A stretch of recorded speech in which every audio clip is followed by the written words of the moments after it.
bien la semana entrante? Buenas noticias. ¿Listo? Vamos a terminar la tercera semana y arrancamos el resto del tiempo para la cuarta semana. ¿Qué llevamos de la tercera semana? ¿Quién se acuerda? Los ejes corporales, 3 capas germinativas, ya se llaman ectodermo, endodermo y mesodermo. ¿Quién se acuerda de un tejido que venga del ectodermo? Uno solo, ahí yo les mandé, por qué varios.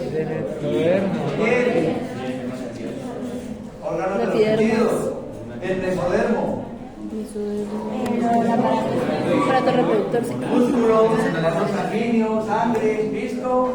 Y del endodermo, que son poquitos, revestimiento, ¿listo? Del aparato respiratorio, por ejemplo, puede ser otro. ¿Bien? ¿Qué otro elemento de la tercera semana? ¿Cómo identifico que ya un embrión ha pasado en la segunda o la tercera semana? Ya arrancó la tercera semana. Tan pronto usted observa eso, es tercera semana. La línea primitiva. ¿Listo? La aparición de la línea primitiva, el factor de crecimiento fibroblástico tipo 8, que induce ese tipo de invaginación para que se produzca a partir del epiblasto, las 3 capas germinativas. Bien. Habíamos quedado acá en esta que eran las anormalidades, digámoslo así, o las alteraciones que se podían presentar en cuanto a la lateralidad. Bien, vamos a revisar algunos elementos que también se van dando en la tercera semana en cuanto al trofoblasto. Pues, estamos hablando de las capas germinativas, pero como les digo, el trofoblasto, ¿qué pasó con él? ¿Listo? Esas vellosidades primarias que vimos que se conformaban en la segunda semana, ¿a dónde? ¿Eso se paralizó? No. Todo eso, como les he dicho, viene trabajando o se viene desarrollando de manera simultánea. Entonces, por ejemplo, para el caso del trofoblasto, la tercera semana se caracteriza porque todas las vellosidades primarias están establecidas y ya empieza a generarse unas vellosidades que reciben el nombre de vellosidad secundaria y de vellosidades terciarias. ¿Cuál va a ser la diferencia? Recordemos esto, que era una vellosidad primaria. Habíamos dicho que era cuando el cito se metía, digámoslo así, o las como columnas del citotrofoblasto invadían el sinciclo. De manera que cuando yo cortaba, encontraba esto, una columna de células citotrofoblásticas rodeadas de sinciclo. Sucede que ya estas vellosidades primarias en la tercera semana empiezan a presentar una tercera invaginación o una tercera colonización de células, y es la presencia del mesodermo. En este caso, ¿cuál mesodermo será? ¿El embrionario o el extraembrionario? embrionario. Extraembrionario, ¿listo? Porque es el que está por la parte externa. El mesodermo embrionario está suspendido dentro del saco, dentro del embrión, y no alcanza a llegar hasta las vellosidades. Entonces, esto es mesodermo extraembrionario. Entonces, así como el cito empezó a crecer, la placa coriónica empieza, que es derivada del mesodermo extraembrionario, empieza también a introducirse en este cito. Entonces ya me va a generar un núcleo de mesodermo rodeado, mire que el cito de la vellosidad primaria entonces queda desplazado hacia la periferia, y la parte externa que sigue siendo sinciclo trofoblasto. Entonces, una vellosidad secundaria la voy a identificar porque es o una vellosidad que tiene mesodermo, citotrofoblasto y sinciclo trofoblasto desde adentro hacia afuera, o una vellosidad primaria a la cual en su centro le han proliferado mesodermos membranos, como la quieran interpretar. ¿Listo? Entonces, esa es la característica. Cuando una vellosidad primaria es colonizada o es invadida por mesodermo extraembrionario en su parte central, inmediatamente pasa a ser una vellosidad secundaria. ¿Listo? Y la vellosidad terciaria, ¿cuál es la característica que ustedes observan ahí? Que el mesodermo ha empezado a dar origen a capilares, a vasos sanguíneos, a vascularizarse ese mesodermo. ¿Listo? Recordemos que esto es lo que va a potencializar más esa circulación uteroplacentaria que se formó desde el día 10, desde el día 2. ¿Recuerdan? Entonces, la diferencia entonces será un cito rodeado de sincitio para la primaria, una primaria con mesodermo en su parte céntrica y la terciaria cuyo mesodermo ha empezado a producir vasos sanguíneos, es decir, se ha empezado a vascularizar. ¿Listo? La vellosidad coriónica terciaria es la definitiva, o es también en algunos textos la encuentran como vellosidades de anclaje, ¿listo? Que son las que van a generar o van a depender, o a dar origen al pedículo de fijación. ¿Listo?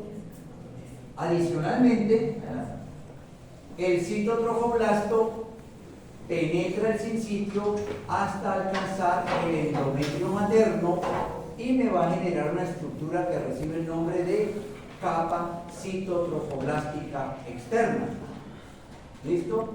Que es esta. Si ustedes miran aquí, vemos cómo este embrión, cavidad coriónica, cavidad amniótica, saco vitelino secundario, el pedículo de fijación, miren cómo estas vellosidades terciarias, cuando usted las corta aquí, ¿qué encuentra? Sincitio, este verde oscurito, permítame les amplío para que se vea mejor.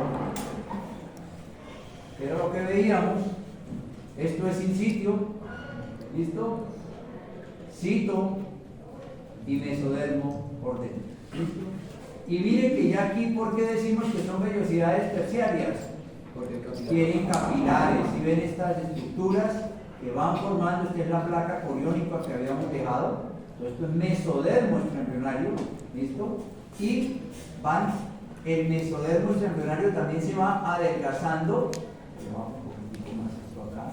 Ustedes se dan cuenta, este mesodermo extraembrionario, o este pedículo de fijación, perdón, cada vez va siendo más delgado. Como les había dicho, este pedículo de fijación va a dar origen al cordón umbilical. ¿Listo?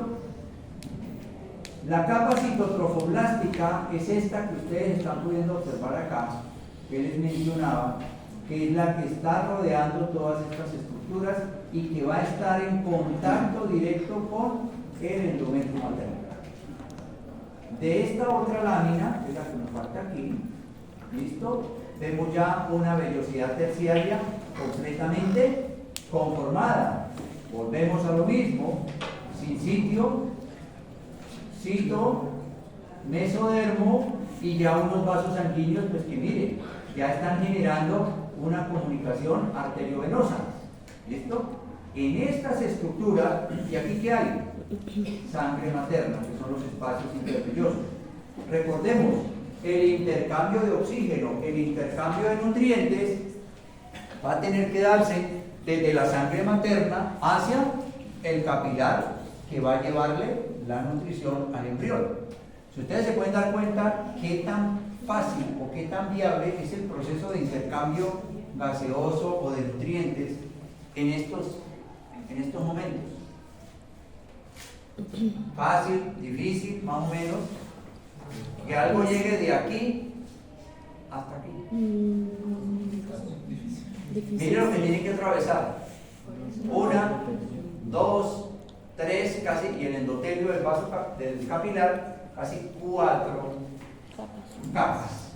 ¿Listo? Esto más adelante, como vamos a ver, tiene que eliminar en su gran mayoría estas dos capas celulares, el sincitio y el cito, para que a la postre quede el capilar o el espacio intervelloso que va a estar invadido de sangre materna en contacto casi que directo con el capilar de la vellosidad terciaria, para que entonces solamente sean dos endotelios los únicos que constituyan la barrera para poder generar el intercambio, y allí el intercambio va a ser mucho más fácil que lo que podamos nosotros intercambiar aquí en este estadio de la velocidad. ¿Listo? Bueno, aquí vemos otra vez la cápsula citotrofolástica externa, ¿sí la ven? Va a generarme una especie de barrera, por decirlo así, de células del citotrofoblasto que van a separar, este es el endometrio, aquí vemos los capilares, los vasos sinusoidales, de todo lo que va a ser la postre. Esto terminará siendo la placenta. Bien, ¿qué más nos quedó por revisar aquí? Más o menos al final del día 19 o 20, el embrión queda unido a la capa trofoblástica a través del vehículo de fijación, que como ya les había mencionado, va a constituir el cordón umbilical. ¿Listo? Bien. ¿Hay alguna pregunta, algún comentario? Bueno. Entonces, vamos a seguir con la cuarta semana.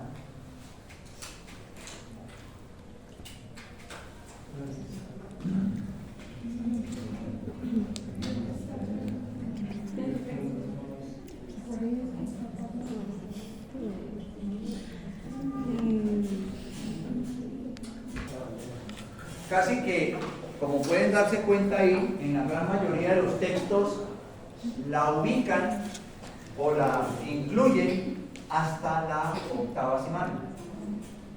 ¿Cuál es la razón de que se incluyan 4 semanas en este periodo? Porque desde la cuarta semana, iniciando la cuarta semana y terminando la octava semana, es donde se concluye el periodo de organogénesis o morfogénesis. ¿Y qué significa esto? Que después de la octava semana, ya o terminando la octava semana, el embrión queda completamente conformado, todos sus tejidos y todos sus órganos. ¿Okay? A partir de la 9ª semana, deja de llamarse un embrión y recibe el nombre de feto. ¿Okay? Entonces, esa es la importancia de este proceso de análisis que se hace en embriología. Como les decía, terminada la octava semana, todas las estructuras internas y externas quedan conformadas. Otro elemento importante es, este es el periodo más vulnerable que tiene el embrión, sobre todo a factores externos. ¿Listo? Porque como hemos mencionado, aquí se están terminando de formar todos los tejidos y cualquier factor externo, ambiental, lo que sea, puede inducir procesos teratogénicos. Entonces, aquí tenemos dentro del desarrollo embrionario las que hemos visto, las fases de crecimiento, la fase de morfogénesis o organogénesis y la tercera fase, que es la diferenciación en el periodo fetal. ¿Listo? La cuarta semana, el fenómeno más importante es que ese disco trilaminar que dejamos en la tercera se empieza a plegar, se empieza a doblar. Es decir, de una estructura trilaminar como la galleta Oreo, ahora va a empezarse a formar una estructura cilíndrica, porque somos un cuerpo cilíndrico, ¿sí o no? Entonces, en algún momento eso va a tener que empezar a generar algún tipo de forma cilíndrica. Pues eso arranca en la cuarta semana. Ese es el acontecimiento más importante. Así como vimos cuál es el más importante de la tercera, para diferenciarlo, la de la cuarta es el plegamiento. ¿Bien? Plegamiento del disco trilaminar y empieza a tomar una postura cilíndrica. Bien. Cuando se genera el proceso de plegamiento, que ya lo vamos a ver si de pronto, permítanme una nota de asistencia. Exactamente. Porque la pregunta es cómo se va a plegar. Esto va a empezar a tener un proceso de plegamiento aquí así. Si este es el ectodermo, se va a empezar a plegar así y luego se va a unir en la parte superior. Y ese cilindrito que quedó ahí debajo, ¿sí lo ven? Se tiene que separar. Ese cilindrito que se está formando, que se formó ahí debajo, es lo que constituye el tubo neural, que en la cuarta semana de gestación va a ser otra de las características importantes, por favor sigan ahí con la asistencia, que va a ocurrir ahí. ¿Listo? Entonces, Y ese proceso de plegamiento, aunque ahí en la hoja se ve como simétrico, te queda un cilindro, técnicamente no es un cilindro. Va a ser un poco más ancho, sobre todo en las vesículas que van a dar origen, o en el extremo craneal que va a dar origen a las vesículas cefálicas, y un poquitico menos ancho hacia la zona caudal. Entonces, van a haber unas ampliaciones, digámoslo así, es más marcado hacia las partes laterales. El otro elemento importante de la cuarta semana es el desarrollo de la notocorda y el mesodermo precordal, que ya lo habíamos dejado visto en la tercera semana, hace que el ectodermo se repliegue, como les acabé de mencionar con la hojita, y forme una estructura que recibe el nombre de placa neural o neuroectodermo. Como ustedes lo van a poder cotejar ya, pues, ¿qué origen va a dar esto? Va a dar origen a todo el sistema nervioso. Aquí se empieza el proceso de neurulación. Entonces, el proceso de neurulación, ¿cuándo arranca? En la cuarta semana. Y lo primero que va a dar origen es al tubo neural. Bien.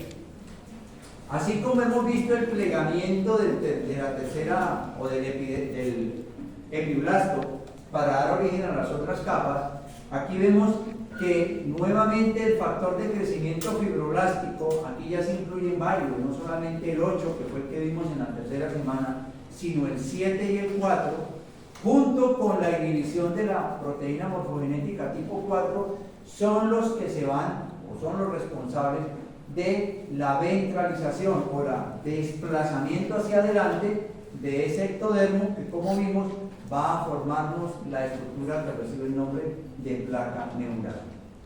De igual manera, como ya lo habíamos visto en la tercera semana, estos factores de expresión, la noquina, la cortina y la folestatina, también participan en el proceso de formación, primero de diferenciación y luego de formación del tejido neural.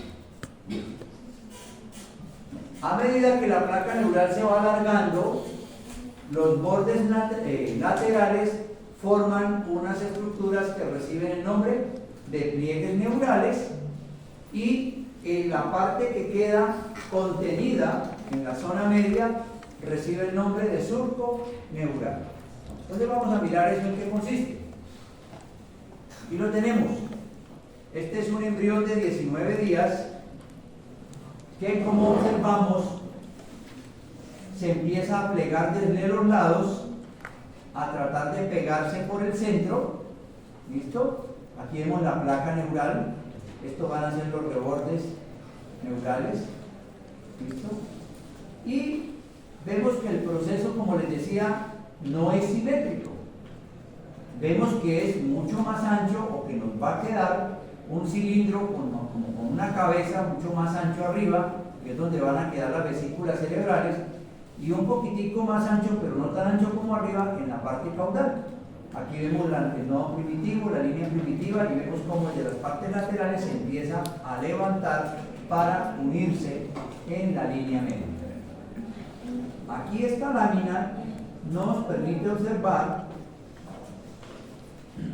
cómo se van uniendo los diferentes bordes de ese ectodermo que se empezó a plegar, y observamos también que el mesodermo me va dando origen a unas estructuras embriológicas que reciben el nombre de somitas. Ya les había mencionado en qué consisten los somitas. ¿Quién lo recuerda? ¿A qué daban origen los somitas? Vértebras. Entonces, ustedes se pueden dar cuenta, aquí vemos este pliegue neural, todo esto es el pliegue neural, y lo que queda en el centro es el surco neural. Cómo se está plegando, cómo se está tratando, se levantó por los bordes para unirse en su parte media. Y como les decía, como eso cuando se cierra se tiene que desprender porque va a dar origen al tubo neural, las vértebras que van en el mesodermo son arrastradas por los somitas, se van formando de ese mesodermo que ha sido arrastrado y termina envolviendo el tubo neural. Y a la postre, ustedes que son los anatomistas aquí del salón, ¿cómo es que está conformada el sistema nervioso central nuestro en la edad adulta? Un tejido neurológico, ectodérmico, rodeado de una estructura ósea que viene del mesodermo. Entonces mire desde dónde se empieza. Igual va a ocurrir a nivel de las vesículas cerebrales. Van a quedar los diferentes lóbulos que van a conformar el encéfalo rodeados de una estructura ósea, que es la caloma. ¿Listo? Bien. Bueno, y aquí no hay más nada que revisar. Ahí, como les decía, pues los somitas, ya esto es hacia el día 20 aproximadamente. Y aquí pues ya vemos la línea primitiva ya casi que desapareciendo finalmente. Bueno, los pliegues neurales, cuando se empiezan a fusionar, es decir, el de la derecha con el de la izquierda, porque se empezaron a levantar, como vimos, desde los lados para cerrarse en su parte central, esa fusión de los pliegues neurales arranca en la región cervical, más o menos hacia el cuarto o quinto somita. Ustedes pueden dar cuenta, se pegan más rápido aquí que lo que se pueden pegar acá.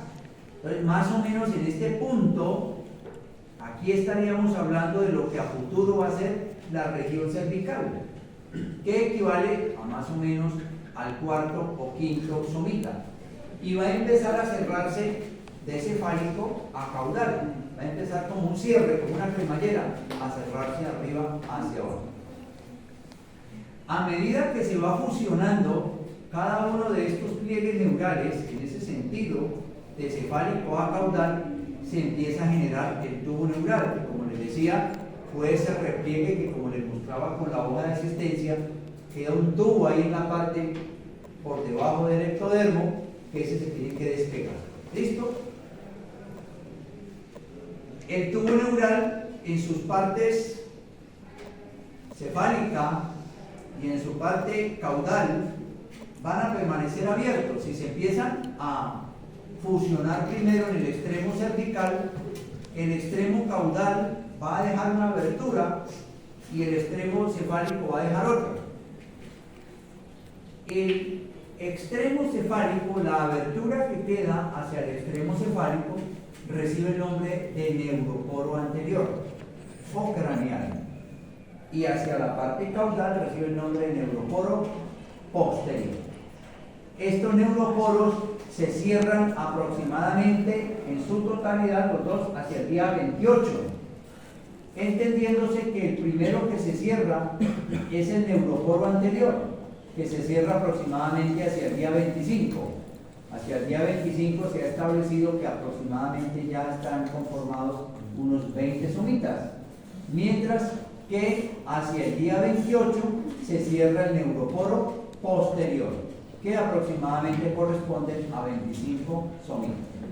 ¿Listo? Muchachos, cuando se termina el cierre del neuroporo posterior, que es el último, se termina el proceso de neurulación.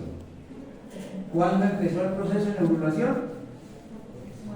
Cuando se empezaron a replegar las capas del ectodermo para conformar la placa neural. Se inició el proceso de neurulación. ¿Y cuándo terminó? Cuando se termina de cerrar el neuroporo posterior o el neuroporo caudal, que es el último que se cierra. Allí termina el proceso de neurulación y ya queda conformado la estructura a partir de la cual van a derivar todas las vesículas cerebrales y la médula espinal y los nervios espinales. ¿Listo? Bien. Les decía que como el cilindro que se nos forma no es completamente cilíndrico, valga como la aclaración, ese cilindro va a ser mucho más ancho en la zona cefálica y un poquitico menos amplio hacia la zona caudal. La vesícula cerebral, esa ampliación más grande que tiene ese disco hacia el extremo cefálico, va a dar origen al encéfalo. Mientras que hacia el extremo caudal, como es mucho más estrecho, se va a conformar el cordón. Ese tubo neural se va a conformar en un cordón que va a recibir el nombre o va a dar origen a la médula espinal. ¿Listo? Bien, ¿alguien falta en la lista? Bueno. Las células del borde lateral o de la cresta del neuroectodermo empiezan nuevamente a separarse de sus células vecinas y se van a transformar en lo que se denomina el mesénquima. ¿Qué es el mesénquima? No lo vayamos a confundir con el mesodermo. ¿Cuál es la diferencia entre mesénquima y mesodermo? Ahí les he escrito. Mesodermo, células que derivaron del epiblasto de los tejidos embrionarios. Mientras que el mesénquima, que pareciera sonar muy similar, es un tejido embrionario, pero que tiene las características de ser de organización laxa. El tejido embrionario que va a dar origen, por ejemplo, a fibroblastos, a tejido celular subcutáneo y todas estas estructuras, pero ojo, independiente de la capa embriológica de la cual provienen. Aquí vemos un ectodermo produciendo mesénquima, porque el sistema nervioso no está conformado solamente de neuronas. A ver, ustedes ya son neuroanatomistas. ¿Qué otro tipo de células que no son funcionales desde el punto de vista nervioso hacen parte también del sistema nervioso? Las glías, por ejemplo, ellas no tienen función conductora ni con función propiamente dicha de cumplir funciones neuronales. ¿Listo? La funcional es propiamente la neurona. ¿De dónde salen esas glías? ¿Listo? De los mesénquimas. Así como todo el tejido conectivo, todo el tejido laxo que está a nivel de los músculos, todo el tejido conectivo que también está incluido dentro de los huesos, que también son mesénquimos. ¿Listo? Entonces nos queda clara la diferencia entre mesénquimo y mesodermo. ¿Listo? Bueno, perfecto. Aquí vemos en esta lámina, dijimos que el cierre de esos pliegues neurales arrancaba hacia el cuarto o quinto somita, que más o menos se corresponde a la zona cervical. Y vemos que nos deja unas aberturas mucho más amplias al extremo cefálico, mucho más reducida, por decirlo así, hacia el extremo caudal.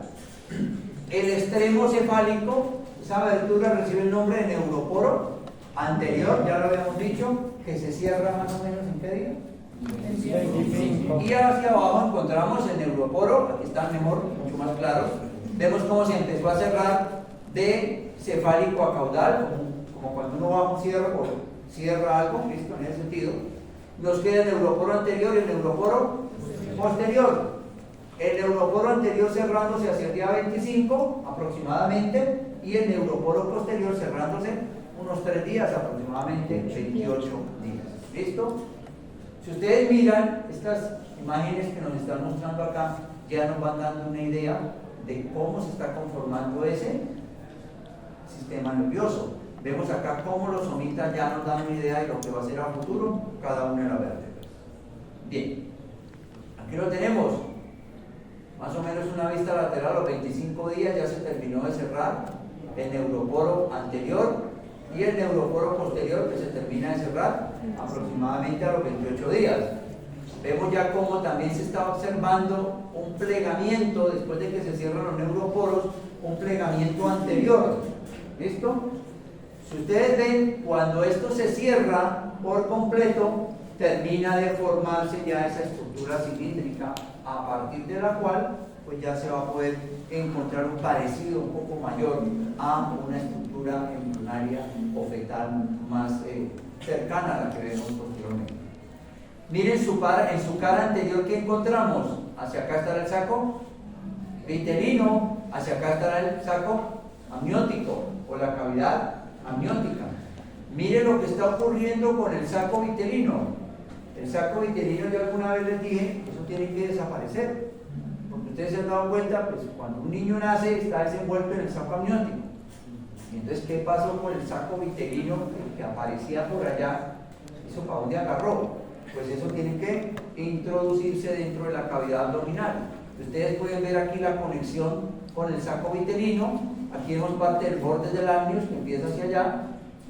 ¿Y cómo empieza? Mire, parte del pedículo de fijación empieza a cerrarse hasta que a la postre, terminado el día 28 o el día 30, ¿qué encontramos?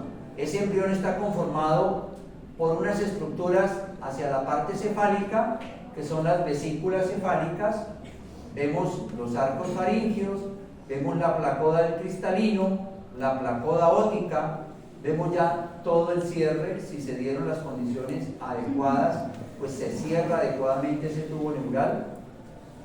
Y vemos que ya ese pedículo de fijación, ya no nos referimos a él como pedículo de fijación, sino como cordón umbilical, que ya está completamente cerrado. Miren que también la cara anterior se ha cerrado. Y como les decía, muchos de estos cambios también se están dando a nivel de las diferentes estructuras internamente. ¿Bien? Bueno.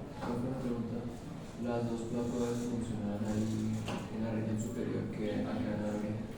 La placoda del cristalino, al ojo, oído. ¿Listo? Muy bien.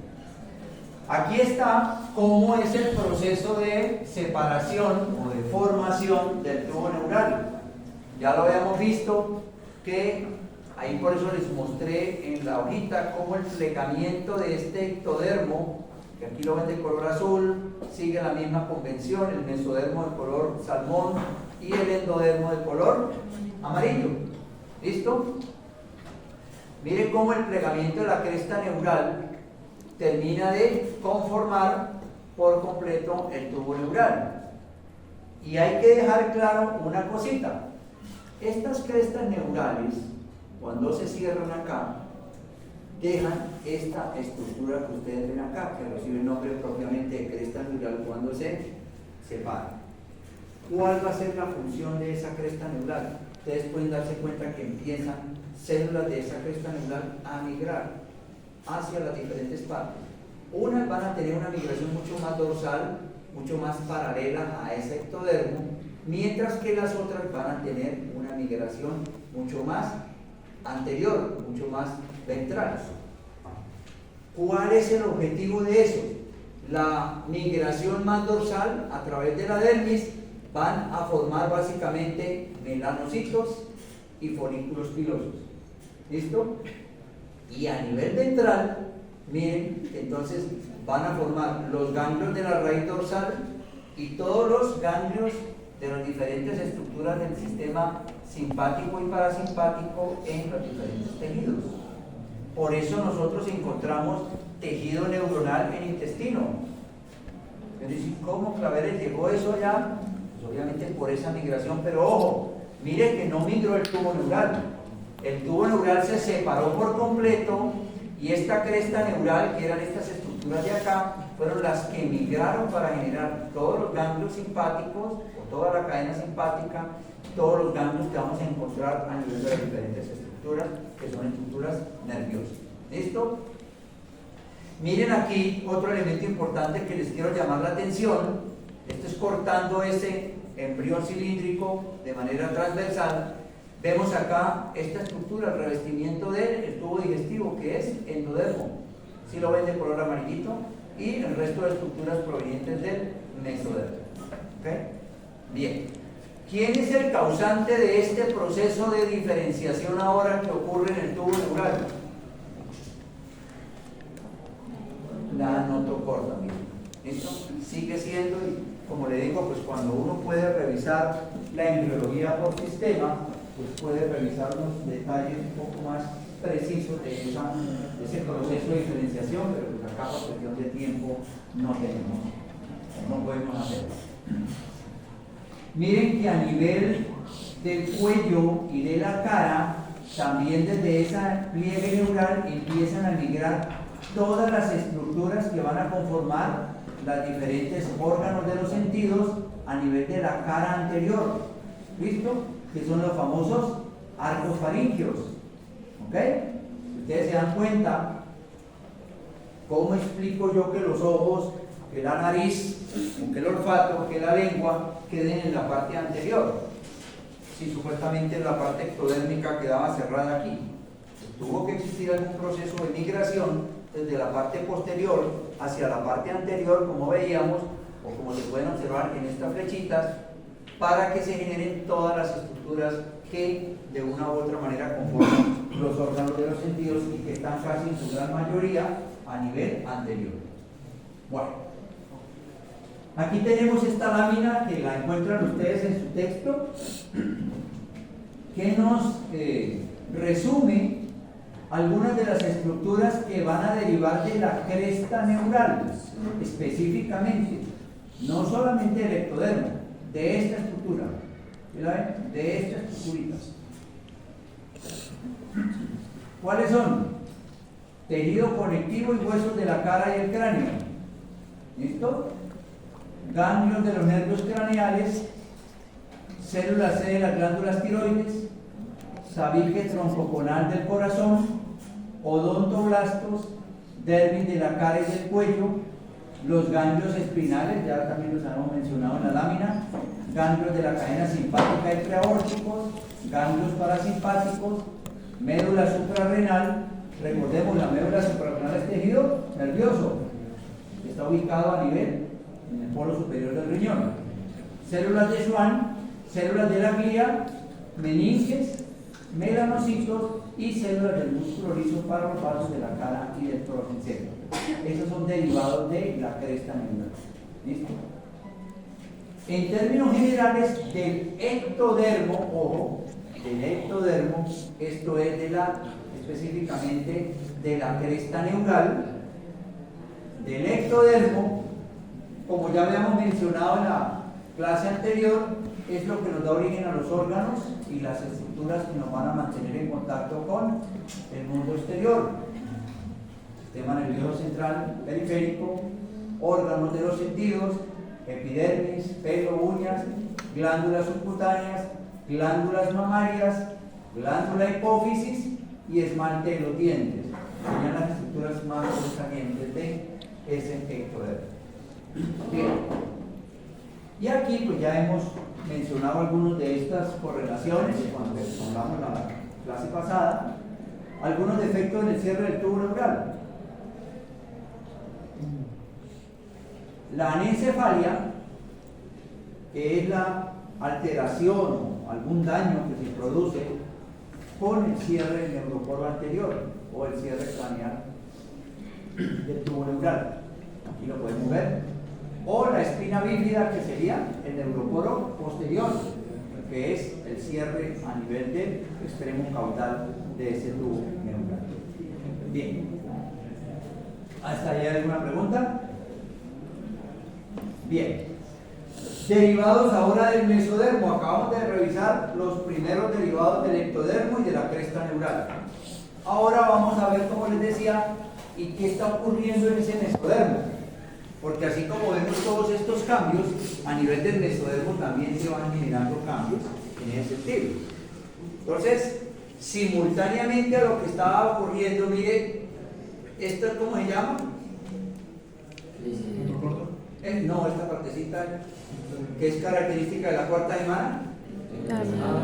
Plegamiento del disco laminar. Se empieza a plegar. Era la principal característica.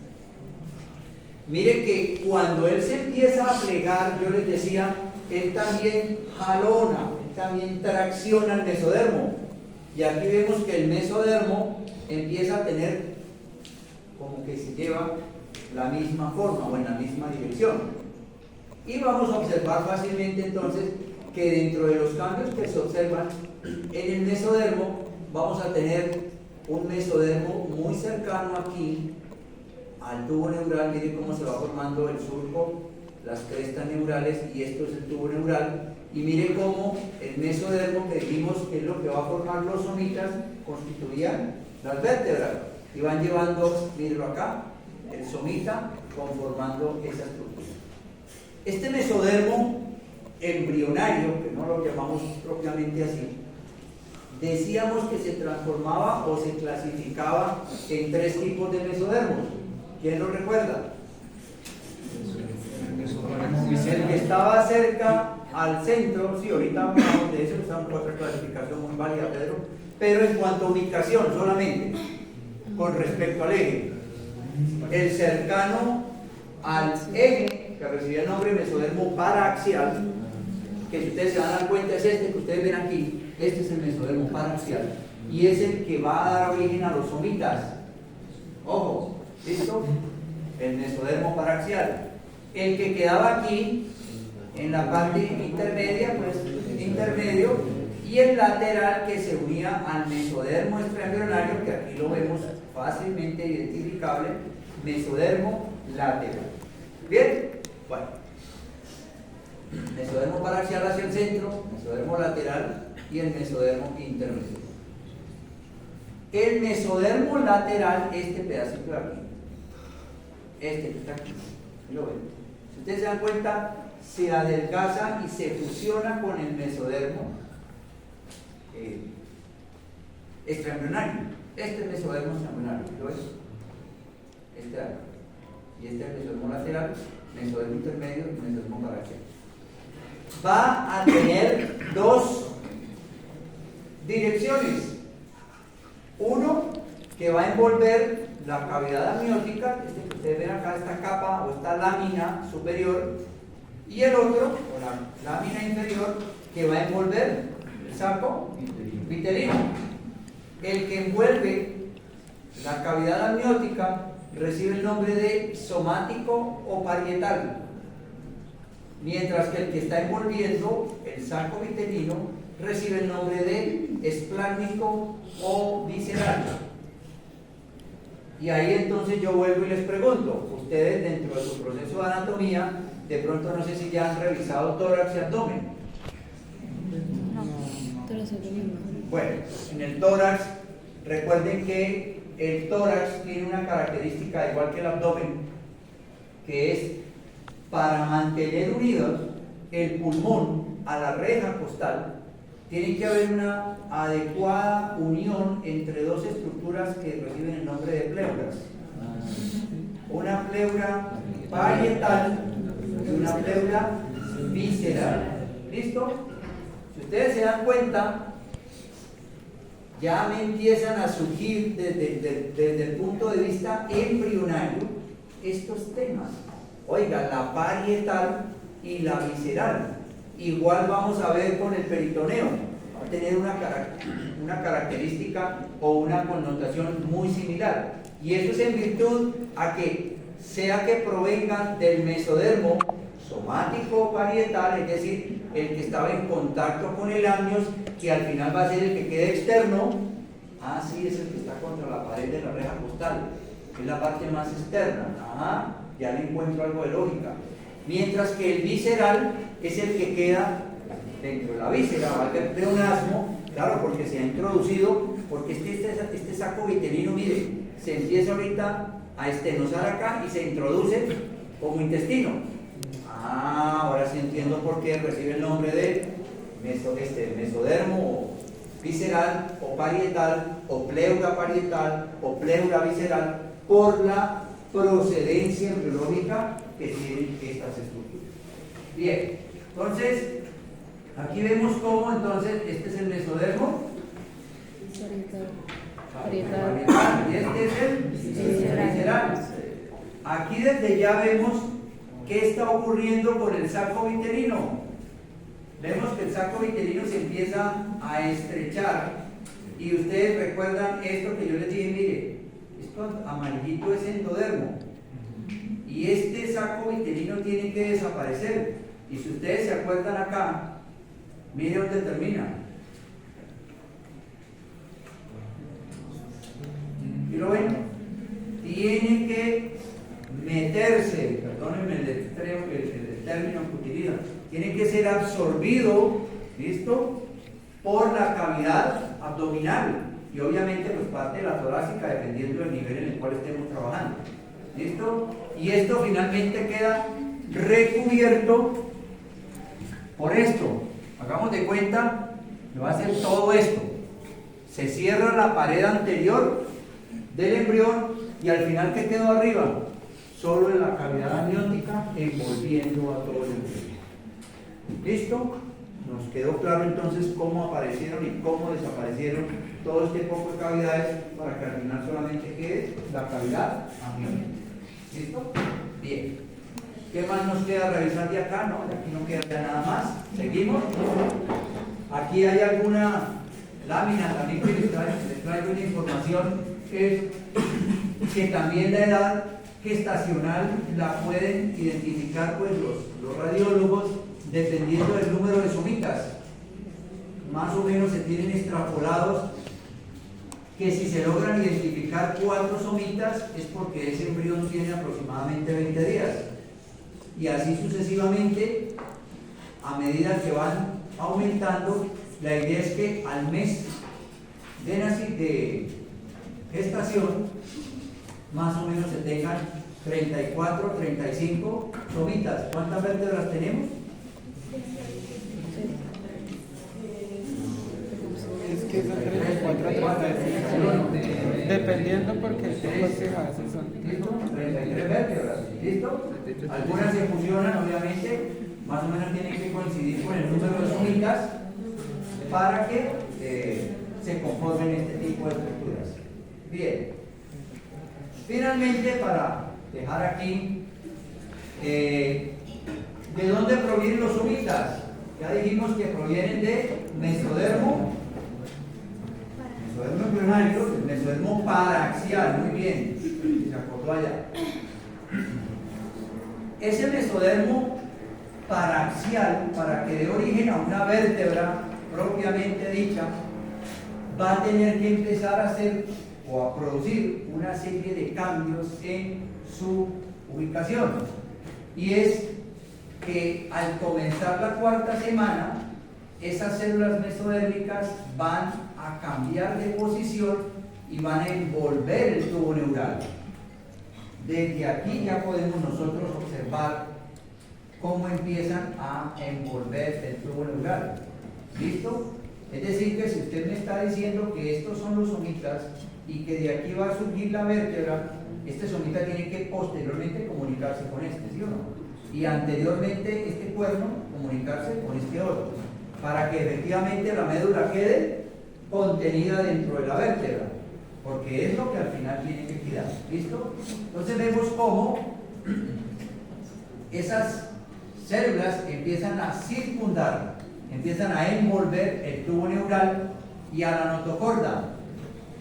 Cuando empieza ese proceso de unión o de circundar el tubo neural y la notocorda, se diferencian en una estructura que recibe el nombre de esclerotoma. ¿Listo? ¿Y cuál es la, digámoslo así, la característica más importante que debe tener o que tiene ese esclerotoma? Recuerden que hay dentro de la médula espinal, dentro de la columna vertebral más bien, y las demás estructuras que están anexas a ella.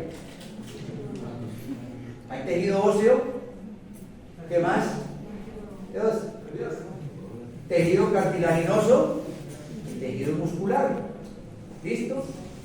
Y obviamente pues el nervioso, vamos a aguantar. ¿Listo? Entonces, efectivamente, el mesodermo tiene la capacidad de poder diferenciarse en todo este tipo de estructuras que a la postre son necesarias para conformar el sistema nervioso. ¿Listo? Entonces, el esclerotoma da origen a las vértebras y a las costillas. ¿Listo? Y también recordemos que hay células musculares y pues obviamente su tejido nervioso propiamente dicho. Las células del borde dorsomedial y ventrolateral de la parte superior de los somitas forman los músculos. ¿Cómo? Borde dorsomedial y ventrolateral. Ya ahorita vemos la imagen porque a veces uno me confunde con un término. ¿Qué será dorsomedial? Pues hacia atrás y hacia el centro. ¿Listo? Y ventrolateral, pues hacia adelante y desplazado hacia el lado. Bien, pues esos dos focos del esclerotoma van a dar origen, dice acá, a las células musculares, mientras que las que quedan en el centro dan origen al dermatoma. No sé si ya hayan escuchado los dermatomas, si no lo han escuchado en morfología, entonces en neuroanatomía. ¿El dermatoma qué es? La porción sensitiva. Las regiones sensitivas de qué? De los nervios lacrimiales. Exactamente. Es la representación topográfica sobre la superficie del cuerpo de las diferentes raíces medulares. Por eso, si a usted se le afecta la sensibilidad en diferentes partes, es la raíz S1, es S3, es S4, o aquí con el plexo braquial, este es C5, C7, lo que sea. ¿Y usted por qué está representando eso aquí si eso está acá? Pero eso informaría por las raíces posteriores o las anteriores. Posteriores y anteriores según, porque recuerde que las posteriores son las sensitivas, ¿listo? Dependiendo de que usted esté analizando sensibilidad o motricidad.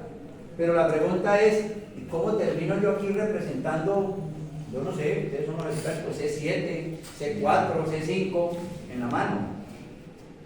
¿Listo? ¿Por qué la posición del predicador es lesión del nervio? Ese sería Esta es la posición del predicador. A ver, pregunta de examen, el mediano, muy bien, Chacón, ¿listo? El mediano. ¿Ves? ¿Por qué? Porque lo genera solamente en extensión. ¿Qué tiene que ver el mediano con esto? ¿Y por qué el túnel del carpo? Dicen, no, es que es el mediano. Bueno, precisamente porque el proceso migratorio arrancó desde posterior hacia anterior. Y como veremos, las diferentes estructuras de las extremidades superiores, las yemas de los miembros superiores y de los miembros inferiores, arrastran consigo esclerotoma. ¿Y qué tiene el esclerotoma? Músculos, nervios y componente óseo o cartilaginoso según lo que se requiera. Entonces, se prolongan en las extremidades este esclerotoma que contiene las células germinales a partir de la cual dan origen a todos sus componentes. ¿Listo? Es decir, cada somita forma su propio esclerotoma que da origen a componente tendinoso, cartilaginoso y óseo, así como su propio miotoma, que es el componente muscular, y obviamente su propio dermatoma, que van a ser esas representaciones dependiendo de lo que se esté haciendo la evaluación para el análisis de eso.